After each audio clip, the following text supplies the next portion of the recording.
this individual said he went to a therapist for porn addiction. She told him that everything was natural and there's nothing wrong with it.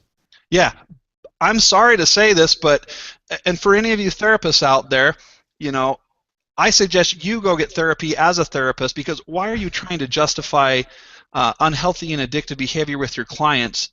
You're probably transferring your own addictive behaviors or your own addictive emotions upon yourselves with your clients. So if you're a therapist and you're experiencing those kind of counter-transference emotions and justification of something that can become a very addictive behavior, you don't know. You don't know if your client's going to, you know, become addicted. It's like, well, hey, if you're having a tough time sleeping, why don't you just have a hot toddy or drink a little glass of rum at night? You know, if your brain has that chemical makeup where you can become an alcoholic, that's the dumbest thing that you could suggest to someone. So I apologize in behalf of therapists for what you might have experienced, and I'm here to tell you to not beat yourself up for that, to listen to what your brain is telling you, what your prefrontal is saying is healthy, and really begin to process through that addiction, because addiction is addiction is addiction.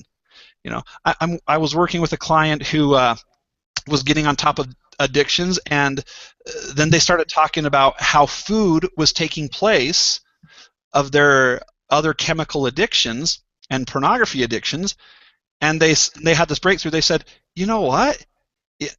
Food isn't perceived like pornography or alcohol, but for me, it leads me back into those cycles, because when I binge eat to numb my brain, I'm triggering and tickling my limbic system back into those other behaviors. And they were able to really nail that down and surrender to that and develop healthier eating habits, which then help them stay sober in other areas of their lives.